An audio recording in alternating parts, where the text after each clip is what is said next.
Assalamualaikum warahmatullahi wabarakatuh. Saya Raja Nusyairah binti Raja Alias bernombor metrik D2001093822. Saya akan membentangkan projek penyelidikan tahun akhir yang bertajuk Pengetahuan terhadap Jenayah Skam Penipuan dalam kalangan remaja di Terengganu, Perak dan Kuala Lumpur. Seterusnya saya akan memulakan dengan abstrak, iaitu kajian ini dijalankan bagi mengkaji pengetahuan terhadap jenayah skam penipuan dalam kalangan remaja.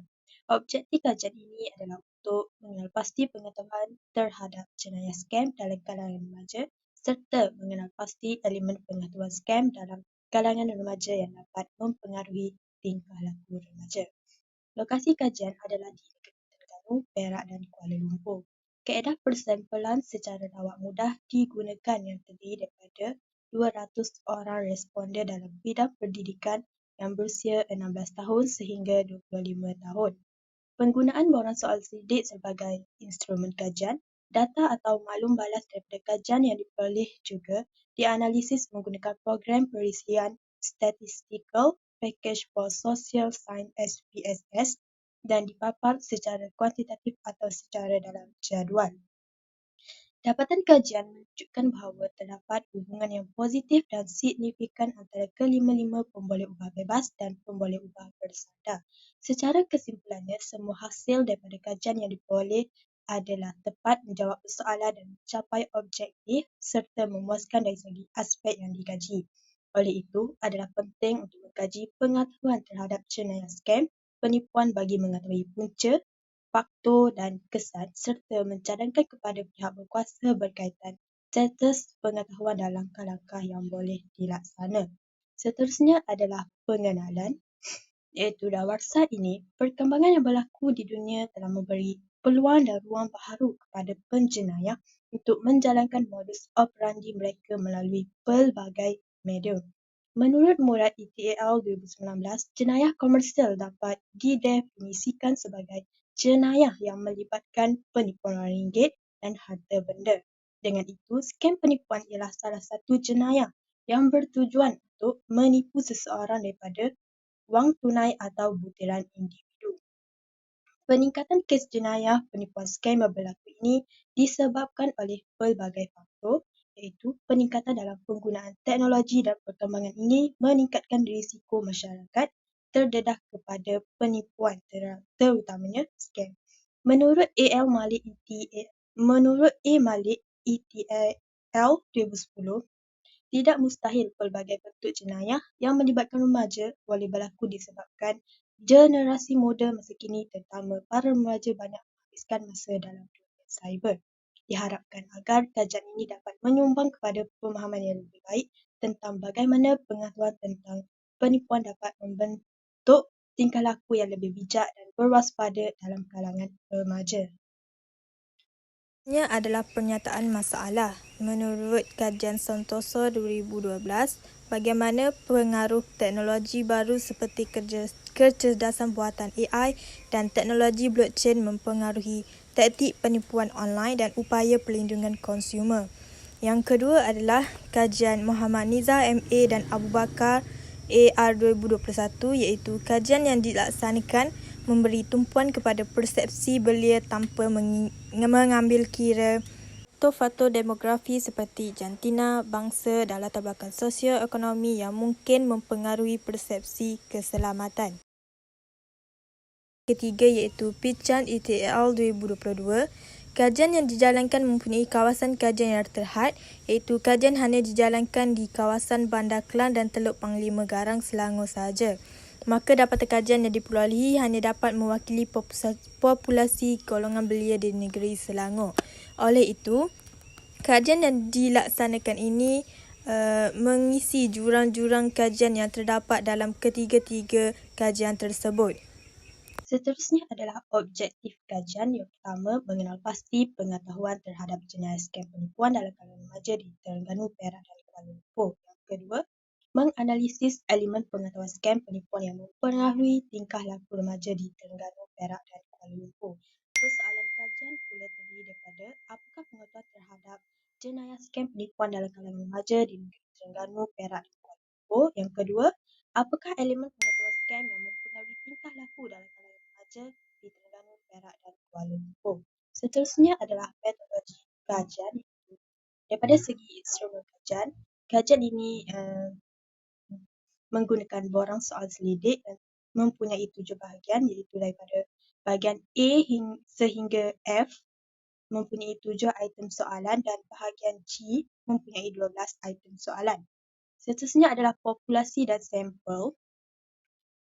Persampulan secara mudah telah digunakan dan responden terdiri daripada remaja 16 hingga 25 tahun seramai 200 orang responden dan 30 orang responden telah digunakan untuk kajian rintis. Manakala prosedur kajian bermula daripada perbincangan, penetapan tajuk, pengedaran soal selidik dan akhir sekali penganalisan data.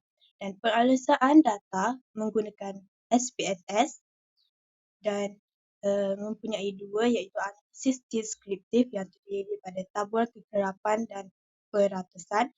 Yang kedua, analisis inference iaitu analisis korelasi dan analisis regresi berbilang.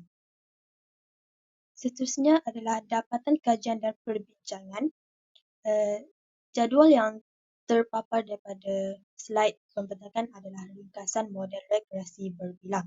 Analisis regresi digunakan untuk meramal dan menerangkan nilai bagi pemboleh ubah bersandar iaitu tingkah laku remaja dan pemboleh ubah bebas iaitu informasi dan literasi data, komunikasi dan kolaborasi, kandungan digital, keselamatan data dan penyelesaian masalah yang dijangka mempunyai hubungan secara linear.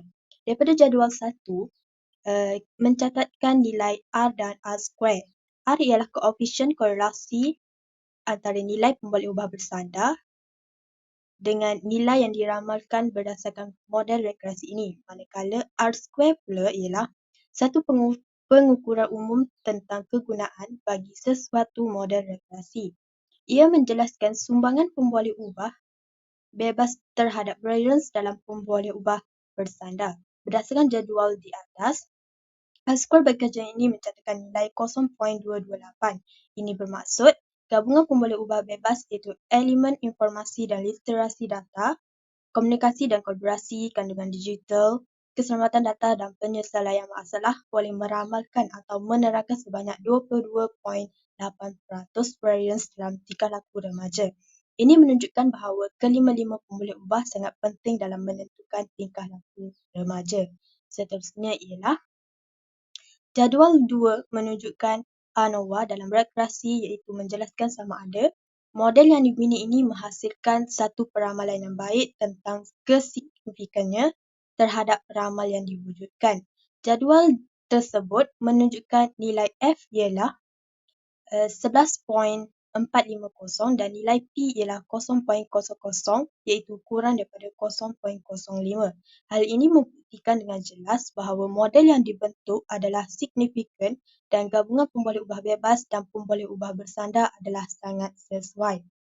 Dan yang ketiga adalah berdasarkan jadual tersebut, dia menunjukkan pekali regresi berbilang ini boleh dimudahkan dalam bentuk persamaan seperti yang tertera iaitu Y sama dengan alpha plus tambah informasi, tambah komunikasi, tambah digital, tambah keselamatan, tambah penyelesaian dan tambah error.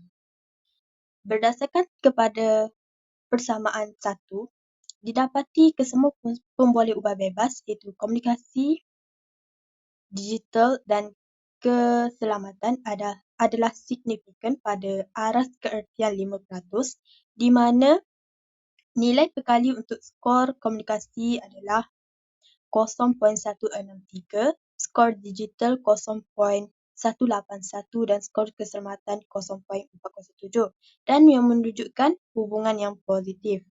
Ini menunjukkan bahawa peningkatan 1% dalam elemen komunikasi dan akan mempengaruhi tingkah laku remaja sebanyak 16.3%. Jika dilihat daripada elemen digital pula, ia didapati bahawa peningkatan 1% akan mempengaruhi tingkah laku remaja sebanyak 18.1%.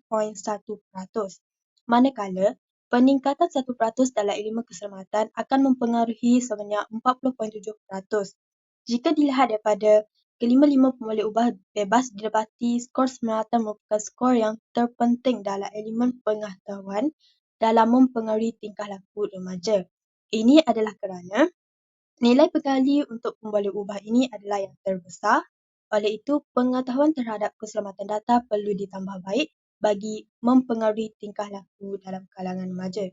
Seterusnya adalah cadangan kajian iaitu diharapkan kepada kajian akan datang untuk memfokuskan kepada semua lapisan masyarakat bagi mengekang, mencegah atau mengurangkan trend jenayah penipuan skam yang semakin berluas ini.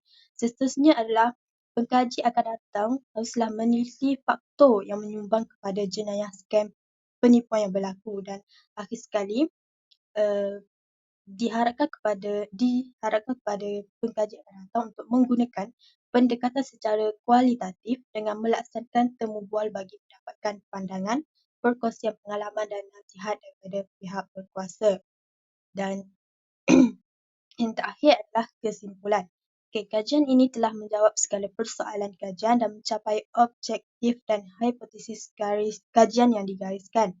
Kajian ini menekankan peranan penting pengetahuan penipuan dalam membentuk tingkah laku remaja berkaitan pencegahan penipuan dalam talian. Oleh itu, pihak yang terlibat perlu memainkan peranan mereka untuk membantu masyarakat mengenali, mengelak dan menangani ancaman penipuan yang berluasa dengan lebih berkesan. Dengan berbuat demikian, kita dapat memastikan bahawa masyarakat dapat mengemudi dunia digital yang semakin kompleks ini dengan penuh tanggungjawab dan bijak. Kajian ini juga merupakan cadangan-cadangan yang dapat diambil perhatian oleh pengkaji pada masa hadapan. Secara keseluruhannya, kajian ini diharapkan agar dapat memberi sumbangan dan manfaat kepada pelbagai pihak, dan kajian lanjut berkaitan pengetahuan skam penipuan dapat diteruskan oleh pengkaji-pengkaji lain. Itu sahaja daripada saya. Sekian, terima kasih.